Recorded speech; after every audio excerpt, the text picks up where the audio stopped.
కడప జిల్లాతో పాటు ఏపీ వ్యాప్తంగా అన్నదాత పోరును అడ్డుకున్న కూటమి సర్కార్ తీరుపై మాజీ డిప్యూటీ సీఎం అంజద్ బాషా ఫైర్ అయ్యారు.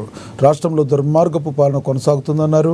రాష్ట్రం మొత్తం 30 యాక్ట్ అమలు చేసే ర్యాలీలు జరగకుండా అడ్డుకోవడమే అందుకు నిదర్శనమని అంజద్ బాషా ఆరోపించారు.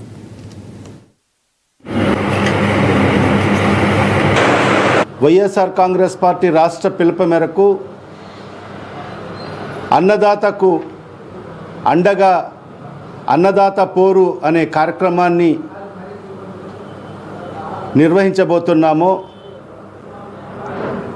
అది చేయకోకూడదని చెప్పి మరి ఈరోజు పోలీస్ వారు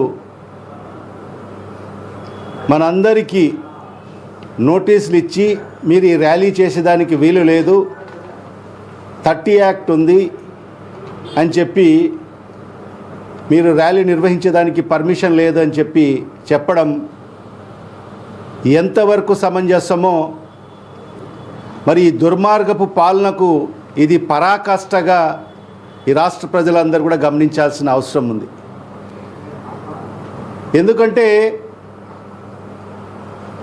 అన్నదాత పోరు అని చెప్పి ఇదేదో వైఎస్ఆర్ కాంగ్రెస్ పార్టీ కోసమో లేకుంటే వైఎస్ఆర్ కాంగ్రెస్ పార్టీ నాయకుల కోసమో చేస్తున్న పోరు కాదు ఇది. ఈ రాష్ట్రంలో రైతన్నలందరూ కూడా ఎంతో ఇబ్బంది పడుతున్నారు, అనేక సమస్యలతో సతమతం అవుతున్నారు. మరి ఈరోజు ఈ రాష్ట్ర ప్రభుత్వం అందించాల్సిన ఎరువులు కూడా వాళ్లకు సక్రమంగా అందించడం లేదు. మరీ ముఖ్యంగా యూరియా మరి ఈరోజు బ్లాక్ మార్కెటింగ్ అవుతుంది.